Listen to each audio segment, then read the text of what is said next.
lastly, we will have a live Q&A at the end. So if you have any questions during this presentation, feel free to go ahead and drop those into the Q&A pod. There should be a button along the bottom of your screen that'll allow you to do this. And then our presenters can answer your questions once they get done talking about DMAIC. So today we have two very awesome guests that I'm excited to introduce to all of y'all. We have Sean and Neil. They're great, hilarious guys in our labs department, and I'm really looking forward to hearing what they have to say. So with that, Sean, I will go ahead and hand it over to you. Okay, how's my audio? Good? Good. Okay, great. Well, I want to say I'm thankful to be able to return to this particular forum. I did the opening sequence where we talked a little bit about problem opportunity paradigms and how to engage and solve problems, and then develop a balanced skill set for entering into the workplace.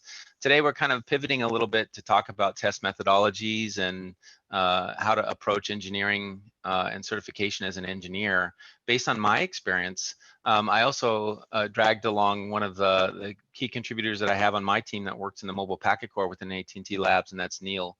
Neil Kafoury is with us today. I thought he was a good candidate because he joined our AT&T Labs organization testing in the packet core about 5 years ago. So I thought, he has a unique perspective that's fresh, that he can also add to the conversation when talking about, his experiences, some of the topics and part of the Q&A session. So let's move forward one slide. So this is today's agenda. I kind of laid it out rather loosely.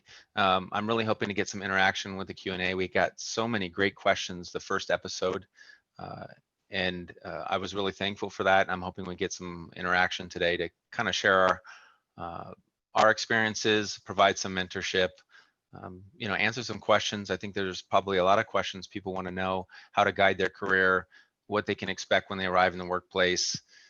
And we're really here for you to answer those questions, or at least share our experiences with you. So, and then, there'll be a formal introduction.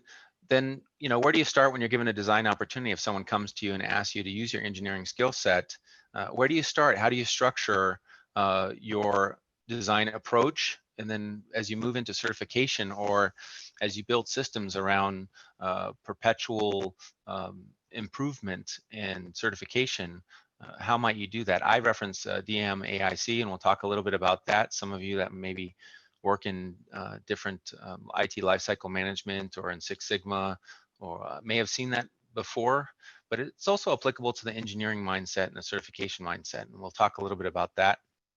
And then how do you bundle this up, and how might working on a structured approach to certification or following DMAIC help you in crafting your strategy? So we can move forward to the next slide.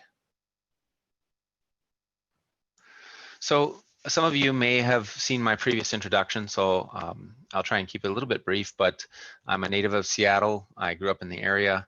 I joined the military to go away and get some education, and I was fortunate enough in the military to get introduced into a communications field that allowed for quite a bit of training and introduction into different technologies, working as a system integrator and developer. And then I left the military and joined what used to be McCaw Cellular, which became AT&T in 1997, and I've been working there ever since. I've been working within the mobile packet core space since 2006, and the mobile packet core, for those of you that aren't in the cellular technology field, is the technology that connects mobile subscribers to their data or voice environments. And it's a centralized series of systems that basically operate like a glorified VPN concentrator to connect you to the internet, maybe connect you to a corporate environment, or connect you to messaging services or voice over LTE services. And that's where my focus is today. Right now, we're undergoing a significant development effort to deploy 5G and evolve, migrating our infrastructure from a bunch of big clunky telecom appliances to cloud-based systems with containers and using Kubernetes. It's quite a big technology shift, and it's kept us quite busy. If you read the news or watch the news, there's a lot of development and expansion on delivering technology, speed, access, and value-added features to the mobile device market, and we're working on making that a reality. I'm old. I'm 50 years old. I've been married for 27 years. I have 2 adult kids that are, my youngest is graduating from college within a few months. And so my wife and I have replaced them with French Bulldogs. So you see the reference to French Bulldogs. They may come attack me if I leave the door open while I'm presenting, so I have to keep it closed. And I don't really watch much television, so I always have too many hobbies to list, and I'm kind of a naturally inquisitive person. So I was very fortunate to fall into a technology-related field where the technology is always evolving. People's approach to testing, certification, learning is always evolving. It's not stagnating, and I really enjoy what I do. And I've been within the labs organization for quite some time, and I don't think that there's a day that goes by where I'm not challenged with new opportunities and new problems to solve, and I get to work with a lot of really capable people. I've worked across a lot of different fields. I worked in my initial introduction into technology was really around networking, data networking. So building data centers, call centers, building servers, building communication systems for the military at first, and then I did a little bit of teaching of networking fundamentals for a community college, and then worked in an operational capacity, and then continued to evolve my skills in different areas. Went back to school for business to get an MBA to understand a little bit more about the business side of things. And I've been in the Packet Corps since 2006. And for me personally, it's been very dynamic, always moving, very exciting.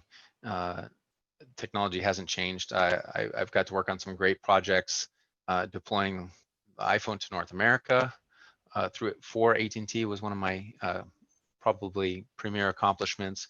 But we continue to make evolutionary changes to AT&T's network, probably on a quarterly basis, I would say, and so it keeps me fully occupied. So, and that's kind of what I do, and that's my perspective. Go ahead. I'll let Neil introduce himself.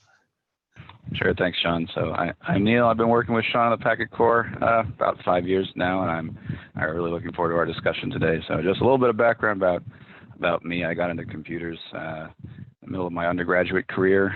Kind of took a left turn while I was studying some AI and wound up in the systems lifecycle line of work, and it's been a great journey. There's a picture on the right of my closest relative by Levenstein distance. There's an AI joke for those of you who partake. Since I've been working in the Packet Corps, I've had a lot of opportunities to apply some of the software skills I learned in college to solve technical problems that don't always have intuitive or well-defined solutions. So it's been a very exciting trip. Some of my more impressive accomplishments or more things I'm proud of in my Packet Corps career include some of those systems that we developed in our team to help apply DMAIC principles to our engineering approach to solving our certification deliveries. And additionally, I worked on the certification delivery for the 5G option 3X Packet Core services back in, what was that, 2018, I guess, Sean. So that's the long and short of it. I'll turn it back over to you, Sean. Thanks. Sure. I like that not me picture. I should have picked something better. Maybe a guy with a full head of hair or something like that. But so the question is, where do you start, right? Someone gives you a design opportunity. I can think back in my career where I've been confronted with a lot of different opportunities for a design. Someone comes to you with a business need, and your challenge as an engineer to fill that need. What I found over the years that there's really kind of a gradual process to it that's repetitive, that's structured, and the benefit of having that structure helps you meet your obligations.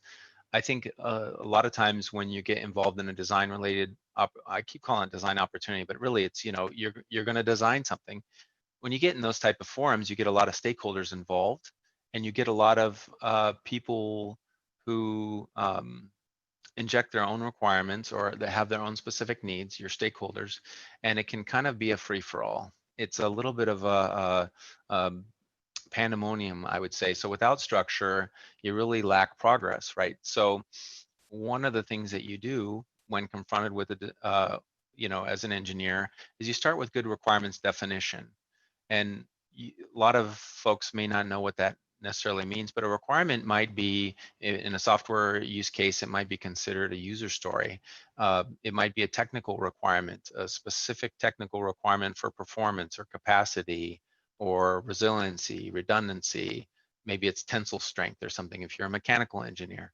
But it's a very specific series of requirements that must be met, and those get consolidated. In my engineering past, we did what's called a joint requirements document, where you had individual contributors or stakeholders that came to the table, and we had named and defined a well set of requirements. In complex systems like mobile and telecom, that might be a person who's a radio engineer, or might be a person who works on IT mediation and billing system to ensure accurate billing. Or maybe it's the guy who sits there and monitors the system at 2 a.m. in the morning to keep it operating. Every single one of those folks has a series of requirements for the system to support the system's performance and system lifecycle, the care and feeding of that system. And that in and of itself can be a good starting point. I put this phases chart here just to show that that development effort really happens in kind of a linear fashion, right? So you enter a requirements definition phase. I mentioned in my previous presentation that you have SMART, right? You need, when soliciting people for requirements, you want things that are specific and measurable, attainable, realistic, and time-based, right? I think the specific and measurable in a technical capacity is really the most critical component, the S and the M. If someone comes to you and why is because you go into the lab and you start doing things, and we'll talk a little bit about this. You go into the lab, you start doing things like generating traffic, or maybe you emulate a customer. And I'm speaking from a telecom perspective, or maybe you're going through some engineering or certification effort for your particular career field, but your process is data driven, it's measurable, and it has to be specific. And therefore, you have to get to a level of granularity where you can define what those specific points of measure are, right? There's a big push, I imagine a lot of the folks that are currently in the, looking to the future for their college career or their, post-college career are asking questions about, hey, what are the relevant career fields that I should be involved in? And you see a lot of emphasis on data management, data knowledge, data science. It's a must-have. Well, that's a lot of that is because that specific and measurable component involves the measurement of a lot of different points of data for the purposes of analytics, assessment, and automation, right? So the S and the M on the requirements definition phase is really critical. I can pick on Neil just a little bit here. One of Neil's first roles on the team when he came in, having some coding experience coming out of college, AT&T was going through a phase where we were starting to deploy appliances into a cloud-based environment.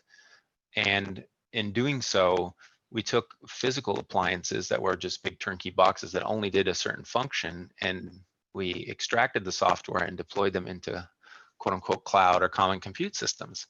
Well, the problem with that is we had a lot of, there are a lot of unique layers to cloud as you hear it. There's an application layer, there's a virtualization layer, there's a physical infrastructure layer, et cetera. But they're all independent of each other. So they're not necessarily aware of each other. And the complexity is extremely large, right?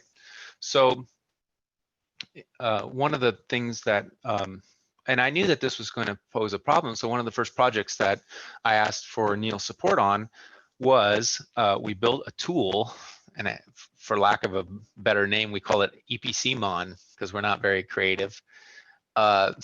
and Neil's chuckling about this, but what we did is we just defined points of measure, specific requirements and points of measure across the infrastructure that we were developing and building. So when we went to replicate customers, and in our case, when we do testing, we replicate millions and millions of customers, we were able to allow for the self-reporting nature of these systems to define what wasn't working, what was breaking, where the congestion was occurring. And it wasn't subjective.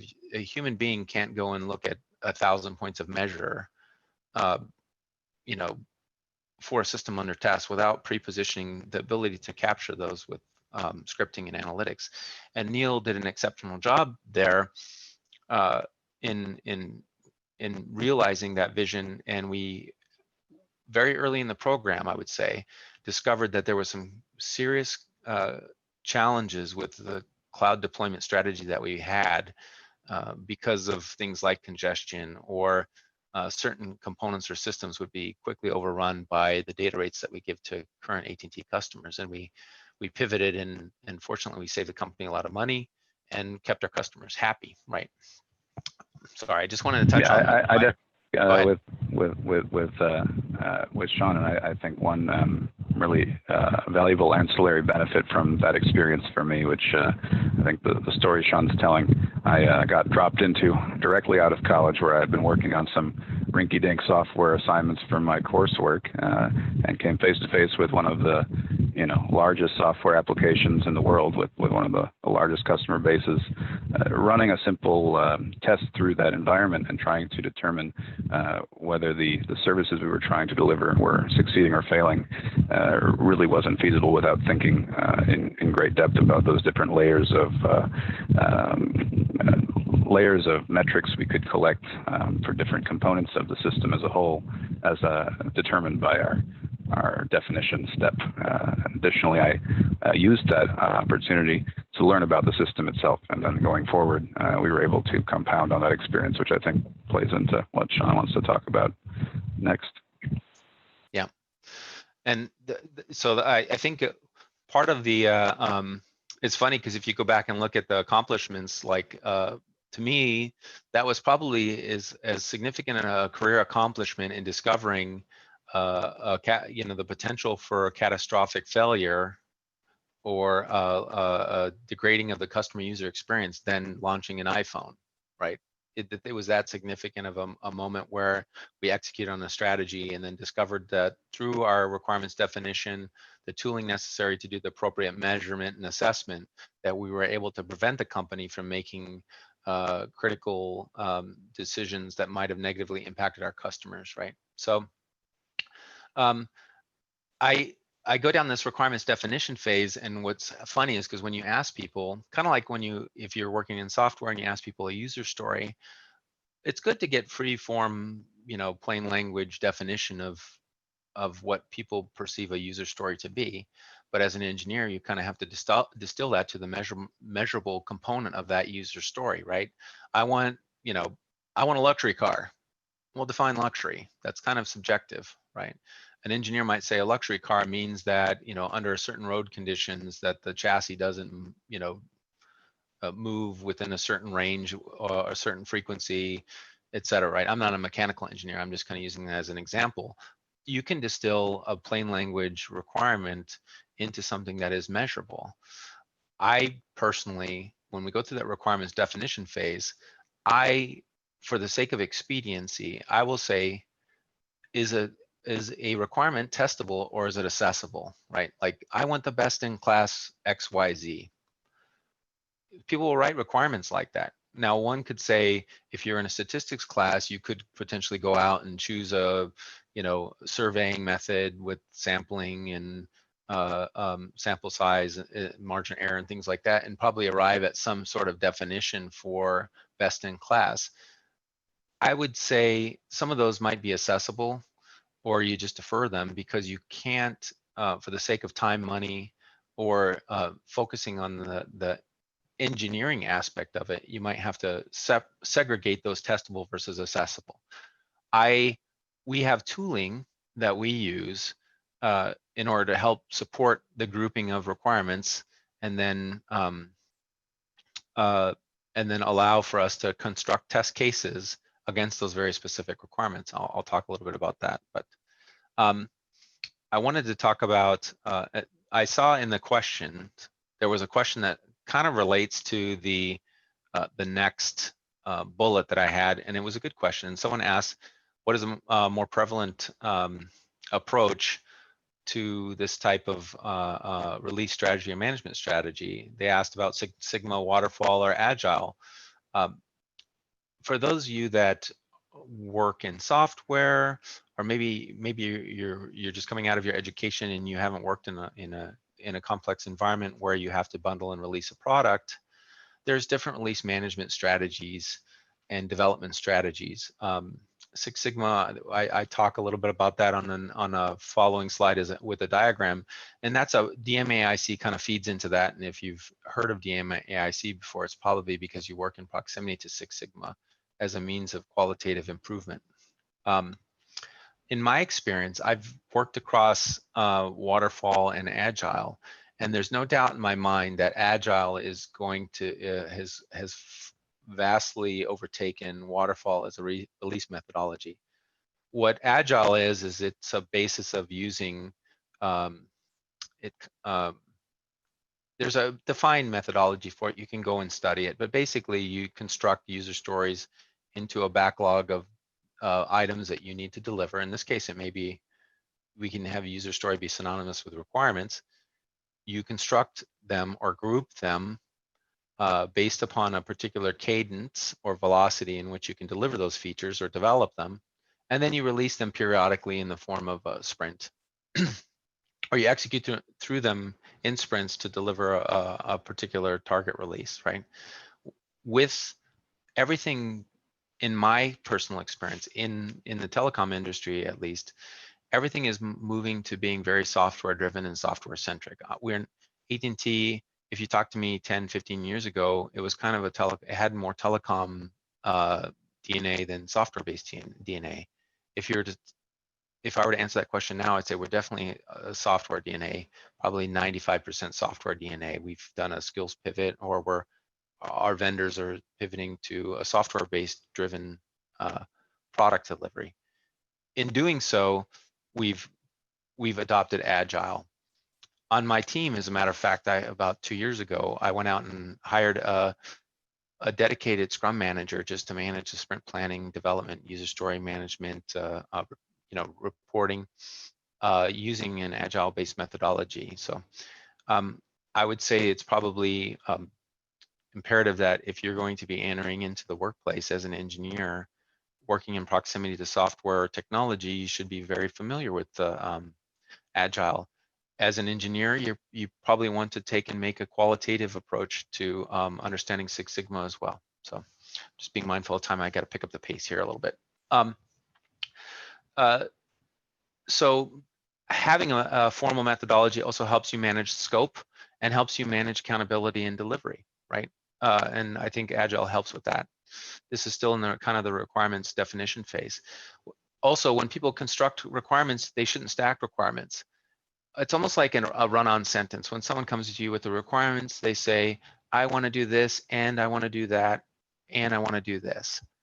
You know, what they just asked you is they just gave you 3 requirements. They asked for requirement A, B, and C. And what you really want to do is deconstruct those requirements into A, requirement B, and requirement C, because maybe you don't deliver them at the same time, or it helps you drill down on being specific with your definition, your tooling, your scripting, etc. Right? I want to go on to the testing and assessment phase, right? So let's say now I have obtained a giant pool of requirements from my stakeholders. I've filtered through them, and now I have they're testable, meaning I have the points of measure necessary to determine a pass-fail criteria, right? At that point, you need to start capturing other things, right, to support your test effort, right? You need to construct the test to ensure that they're aligned with the test environment, right? The appropriate code. Maybe there's interoperability issues that need to be involved. You need to capture the test that you're going to execute to validate that requirement. Some requirements can be validated with 1 test. Other requirements may need an entire test suite of 100 test cases in order to validate a requirement. or have requirement coverage is what they would refer to it. One of my single greatest failures in my career was I did some testing where I did some testing with load to deliver capacity for the infrastructure, but maybe I didn't use the right protocol mix. And so when it went to production and the subscribers were using software and their IP-based protocols in a slightly different way, the system exhausted faster because I didn't reflect that the environment, or I didn't have a quote unquote call model that accurately reflected the subscriber behavior. And so we had to react to that. And that, I look at that as a learning experience, but you learn from your failures, right? One is, the next item is ensuring that you have the appropriate resources, tools, or scripting. So if someone gives you a list of requirements, you have your points of measure for requirements validation for systems under test, you need to automate that process for scripting and development, right? To capture them in an automated, structured way, take advantage of the nature of self-reporting tools or APIs or MIBs or other things, and have the tooling and resources available prior to test execution, and then be very straightforward in terms of your pass-fail criteria for those requirements. If you were part of the series, you probably saw that we have a very capable automation team that helps us with our regression-related activities. The better the requirements, the better the points of measure definition, the better it is and easier it is to automate those activities. And provide your own set of specific requirements to your coders or developers, right? And then the continuous improvement that comes from having this relationship between requirements coverage, explicit steps, and testing allows for iterating those tests, executing them repeatedly. In a software-based world, if you're dealing with microservices or containers or cloud, you could take a drop every day. If you're in a continuous improvement, continuous development or CI/CD pipeline for software, you may take drops daily. So therefore, you're going to be in a perpetual state of test execution, validation, and regression. It's really critical that you lay that foundation, right? And then this also begs defect management and release management functions. Our testing yields a lot of defects. We take a lot of code drops, and we have a release planning architecture where defects are found, they're mapped to future releases, they're loaded, regression-related activities get loaded into sprints. There's an entire structure around that. I think that this is a maturity. This is the DMAIC framework that one needs to further that environment or construct an environment for testing and certification, right? Now we can go to the next slide. I'm trying to leave some room here for some dialogue and some questions. Don't see a lot of Q&A coming forward. I'm hoping this kind of, I don't know, fires off some brain cells for some questions rather than just have me rambling. But so what do we mean by DMAIC, right? So based on the previous slide, right? Define, gather user stories, obtain your requirements, focus on your point of measure, be very specific on testable versus accessible, and define your scope as well, right? The potential exists where people come to you with requirements that are out of scope or maybe needed to be deferred or release planned or punted to a future release or sprint, right? Measure, be critical in terms of your measure, make the process repeatable. Nothing is more aggravating than entering into a test activity and finding that people have not automated their points of measure or the test measurement or interval for capturing of data, or even cataloging or gathering data for historical purposes. If I'm in a software pipeline where I'm taking code drops periodically, and I'm defining my points of measure for performance or capacity, and all of a sudden I have a moment where I notice my capacity of performance has declined 15%, 20%. I want to be able to go back and look at historically what changed in the environment, what the impacts were, what changes occurred. And the only way you really do that is by ensuring that you have robust measurement and definitions, right, for capturing. to be successful, you need automation or scripting. That's why I think every probably engineering student or software student gets pummeled with the need to be a quote unquote coder, using different programming languages or APIs. And a lot of that is because everything that you do, I wouldn't say everything that you do, but I'd say a significant portion of what you do is going to be heavily dependent on repeatability, data capturing, data analysis, and automating repetitious tasks so you can move on to building and designing and engineering new things, right? And then capture sufficient data to allow for analysis and correlation. I also had a security background where I worked in InfoSec for quite a while, and you tend to, it's advantageous, and you hear the term big data, is to capture data, because even though you might not necessarily be looking at that data at that particular point in time, you may at some point look to use data that you've captured in the past to draw conclusions or correlate. And so having a big data repository to capture data for systems under test helps you in terms of historical assessment or analysis, right?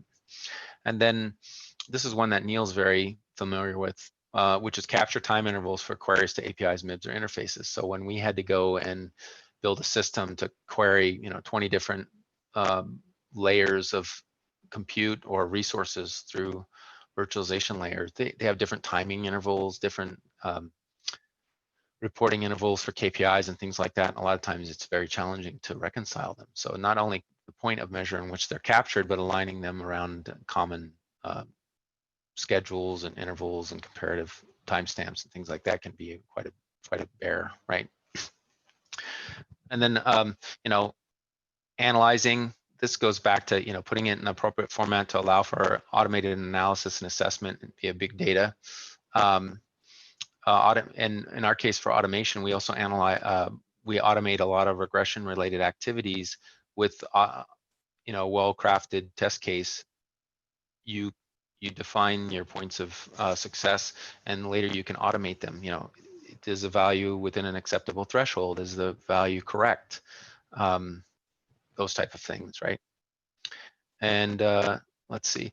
And you'll hear this term about capability maturity models, right? If you're involved in a system developing, sustaining today, and you look at it, you say, hey, listen, where are we? You kind of have to give yourself a grade or a test to say, is the current environment that I'm in as an engineer, where do I fall within the capability maturity model for process, right?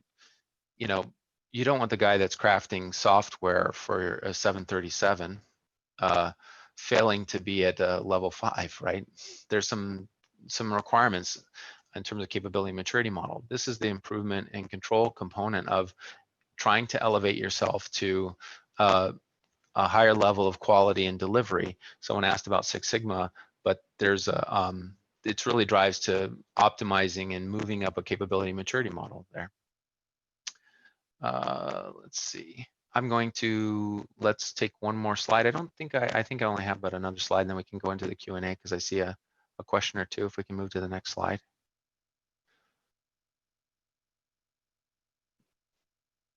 I don't know if we, next slide, please. Thank you.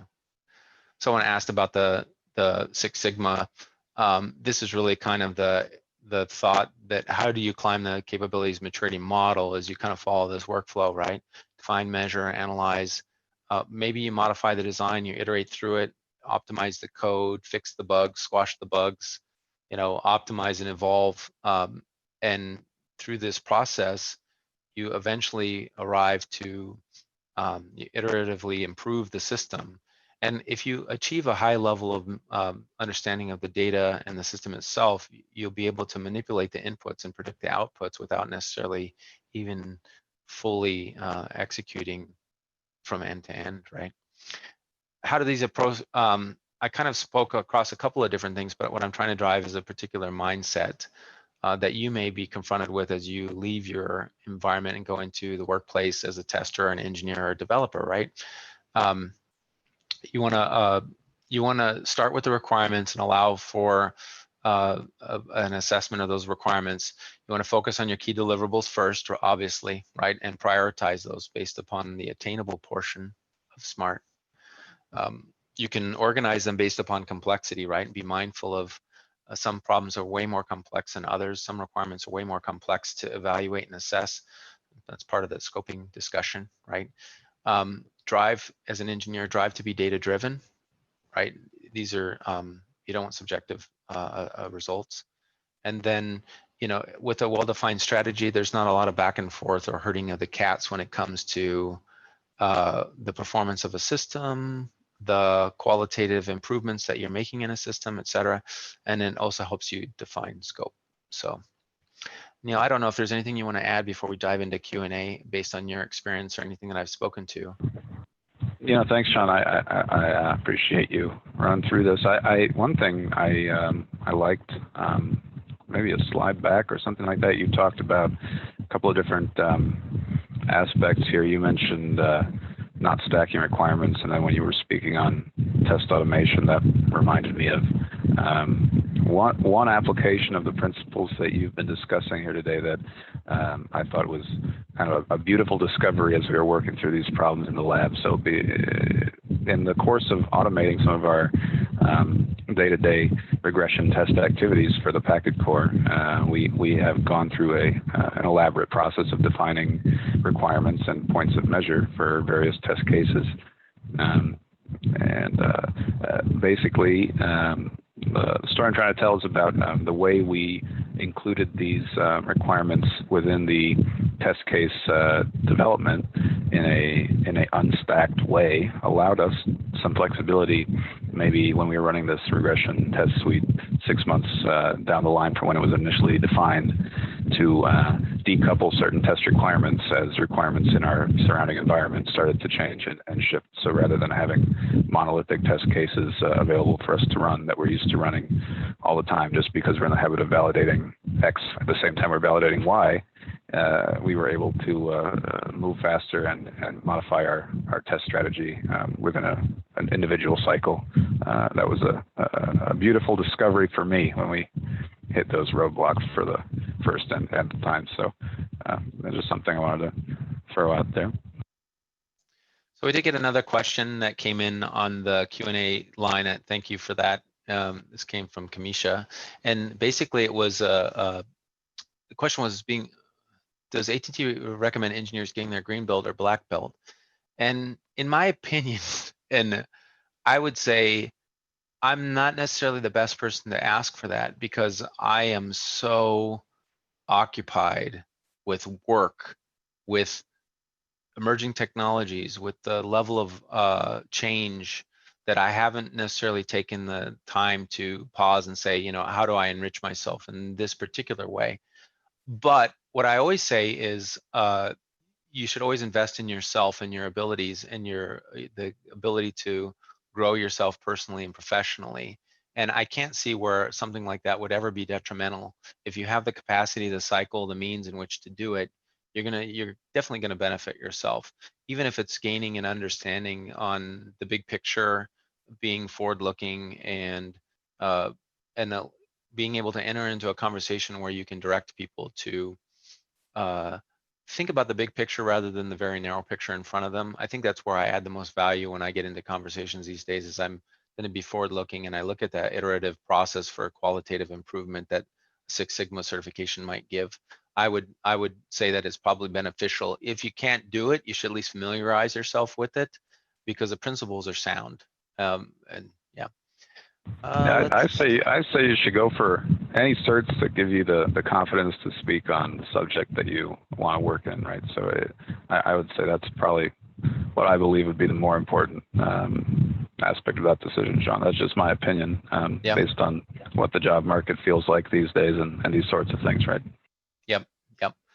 There's another question here. It says, something goes wrong when designing and testing a project. How do you bounce back from failure and start the design process over again?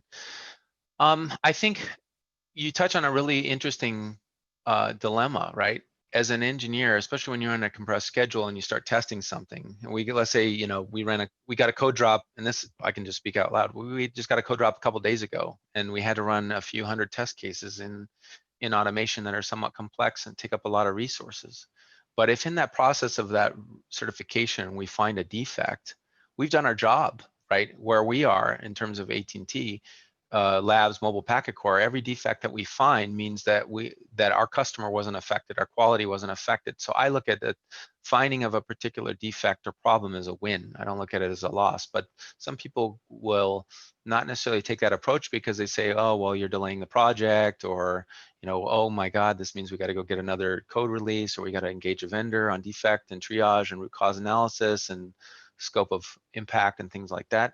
I look at it as a win. So I think that if you're specific as well, and you take advantage of the self-reporting nature of these systems under test, a lot of times they'll guide you to where the problem areas are, and allows you to not necessarily go back to ground zero when you find a particular design problem or defect, but maybe allow you to adapt and overcome or clarify, or revise requirements or reprioritize them. So I think there's a mentality that has to be adopted, that you're finding defects in a quality process is a win.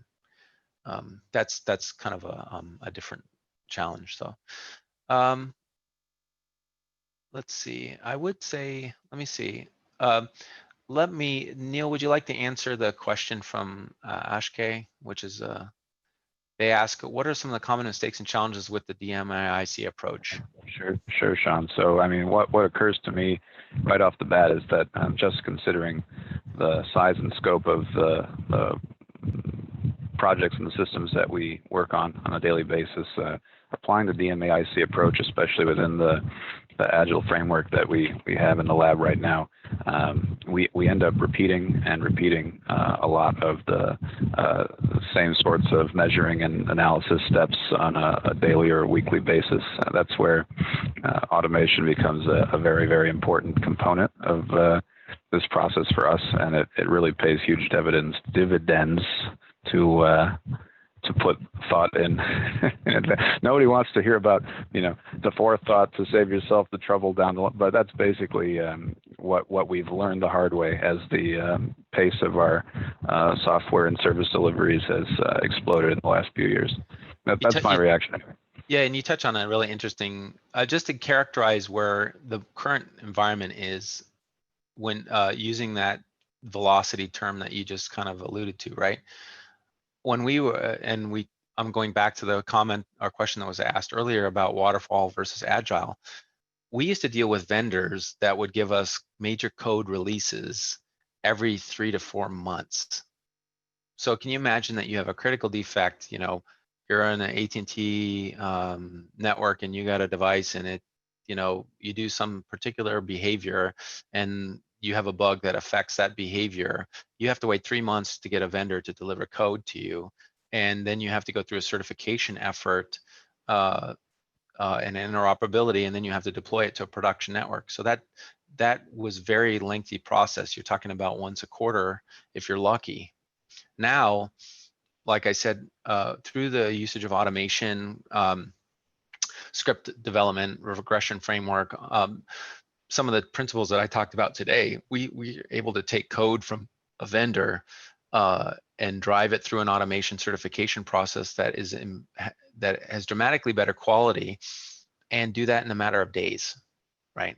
And the frequency in which a vendor can deliver you code, you could get a drop a week. You go to a true CI/CD pipeline, and what that means in the software world is that the coders may develop and deploy software into an environment that's almost like a living organism, and you do real-time evaluation and certification as that arrives in the environment. That can be a dynamic real-time event. You could get multiple code drops a day, like if you're working at Amazon as an example.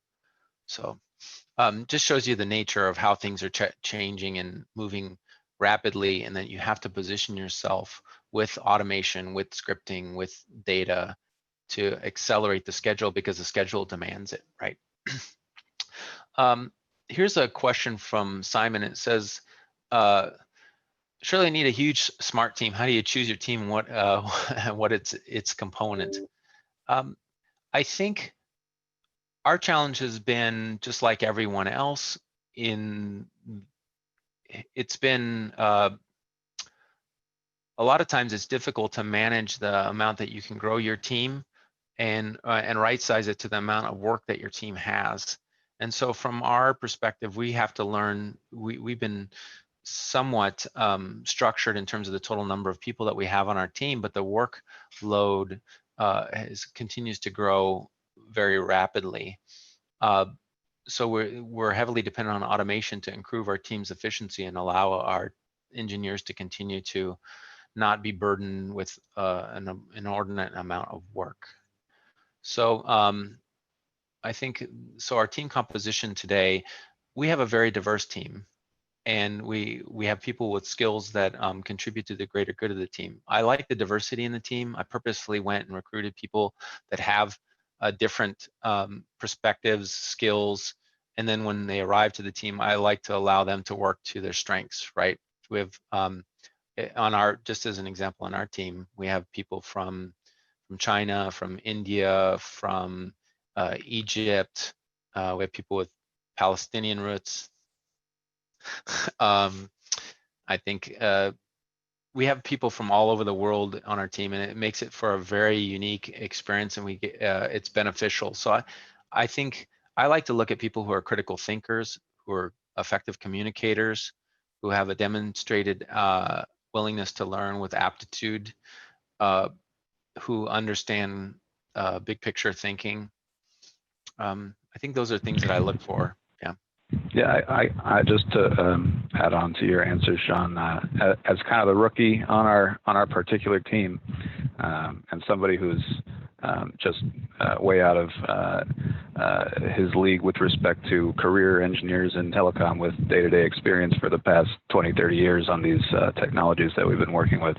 One of the ways that I've found to contribute or to get little wins here and there is to find technology-based solutions to problems that maybe other people are solving in a way that hasn't been scrutinized for transformation or innovation over time, right? That's maybe kind of the answer you might have expected, but I think there's a little bit of truth to having a problem-solving attitude coming out of school and looking to get started and contributing to a team such as ours, right? Ironically, that was the first presentation I gave. It was a problem opportunity paradigm discussion. So let's see, do we have more here? I think the question is DMAIC another way of calling project management? I would say not necessarily, in that if you talk to project management, and it's so funny because that term can sometimes be toxic. Some people don't want to be referred to as project managers. They want to be technical contributors as well. But the project management for us is really looking at deliverables, dates, timelines, and where they intersect, right? In our sense. So as an example, we have to deliver a solution. The solution has to meet a specific set of requirements or features to enable a service. They have to be grouped together, tested, certified, and maybe it's not a certification of a single system like ours. Maybe it's a contribution of, or a conglomeration of a dozen systems that all have to work in concert to deliver a feature or a service. A project manager, or we call them delivery managers, might look at aligning and getting coordinated participation from all of those people and aligning them to the deliverables, and then kind of tracking the overall progress of those contributing elements to ensure that they all arrive at the finish line or the release schedule at the same time, and then partner with our production stakeholders on when and how they deploy those services to production. So that's a little bit different than having an engineering mentality to say, we're going to ask you to use your brain power, your brain trust, the collective experience of your team to engineer a solution, certify it to meet specific requirements, and then go through the low-level technical nuance details to deliver that and arrive to where you can deliver that to a project manager. So there's a total different discipline there, but they do intersect, right? You definitely, as an engineer, need to be able to communicate with the project manager. In my opening sequence, I talked about having the ability to both be technical with hard skills and soft skills and have blended skills, so you can reconcile the business need with the technology, right? And that's part of that skills development that I talked about in the initial courses. You need to have an engineering mentality, put your engineering hat on when you're functioning as an engineer, but at some point you need to kind of do a hat swap and say, well, I can now communicate, I'm on schedule, I'm delivering, maybe I have to go through my own release cycle because I have hit some roadblocks. And you have to manage expectations and perceptions of your project management team or your leaders, right? So I think we're getting there for questions. Let's see, what do we got? I hope this is hitting the mark today. I like this question. I think somebody's got a Go for it. project due at midnight. That's what it looks like to me. Oh, really? Go for it. You can answer the question if you like. I'm thinking about it because this is a curveball. Okay. But I mean I'd say that we deal with those sorts of life and death delivery deadlines almost on a daily basis, Sean, right? Yeah. And what really helps us to continue moving forward is to be clear with our scope at the beginning of every sprint, and to be transparent about what was accomplished and what needs to be revisited at the end of a particular sprint, right? That's the spirit in which this question was asked. Yeah, I'm trying to interpret this question from Titus a little bit, and maybe I'll read it out loud. So it says, you mentioned the discovery of a fault after a project has been delivered should be viewed with a positive mindset. I didn't necessarily say that it's after a positive mindset. In the engineering world, that would be considered a defect escape, right? Like if I look at it, and I have a sense of pride and ownership that if something comes into my lab and we have a certification activity around it, and I fail to detect a particular issue, it goes to production, and it finds out that I could have discovered it in the lab, or I should have reproduced it, and it escaped and made its way to affect a real paying AT&T customer. I look at that as a failure to some extent on my position. But then I also take that capability maturity model ladder thing and say, well, listen, what do I need to change in my test and certification strategy to ensure that this doesn't happen again? Did I miss the mark, right? So I think that if I find defects in my certification effort, then it's a win. If I fail to find them, they go to production, and I could have prevented it, then for me, I look at that as that's an improvement opportunity because my system had a hole in it, or a gap, or a cog that needed to be fixed.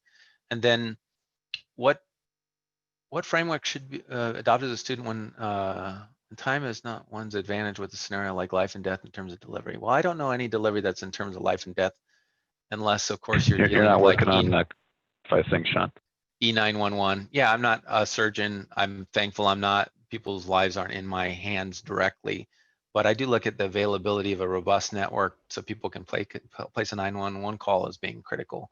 I think I gave the framework discussion around how one develops a mentality and a framework for continuous improvement and data-driven analysis. I think that's probably a sufficient approach to get you going in the right direction. And then Jeremy asked a question. He says, how are thresholds for certification determined, since empirical data-driven drives a solution? Should these methods be considered to follow a scientific method? So thresholds for certification, I think that there's tolerances. In our case, we have engineering limits. A lot of what we do in terms of as a means of certification are to certify capacities and performance in a system prior to the business going and spending money or adding capacity, right? Our job, we develop a system, we have to support, I'm going to choose a round number, 10 million customers. If I test and certify that system to support 10 million customers, the company goes out and spends $100 million to support the 10 million customers. If I'm off by 10%, I wasted $10 million, right? So I think the tolerances are critical. I think I'm trying to really think on how to answer that question. better. The way this question sort of read to me was on a micro level. What is the how do we determine whether a particular test may have been passed or failed? Right, and I think to manage that, the scientific method is definitely a great roadmap to fall back on, just like DMAIC when you're in the middle of a test and trying to determine sometimes what it is that you're looking at, right? And by clearly defining our steps for reproducing a particular test, and by clearly defining the points of measure that we analyze every time we execute the same test in a cycle, we're able to repeat with as much control as possible. That's key. In the spirit of what it sounds like you're asking, right? So I think we're running up against the hour. I don't know, Chelsea or Ashley, do you want to give any closing remarks? I really appreciate the opportunity to speak with the folks today. And thanks, Neil, for contributing to today's effort on such short notice. Thanks, Sean. It was great to be here. For sure. Well, we're so grateful that y'all were able to come on and just talk to the students about this. I know they've really enjoyed the past 6 weeks. So very, very big thank you to both of you. It was a great presentation today. For all the students out there, thank y'all for tuning in for the past 6 weeks. This is our last Live with Labs episode. So kind of a bummer, but it's been a great 6 weeks. The recordings of each episode are available in a playlist out on our YouTube now. So if you need to go back and review any episodes, anything like that, that is an option. And then also just want to remind all of you about the survey at the end. We really, really love the feedback. It helps us with future virtual events. It helps us decide on topics, things like that. So we want to make these events as great as we can for all of you. So if you don't mind, just take that survey. And with that, we can go ahead and close it out. I hope everyone has a great weekend. Go Hawks.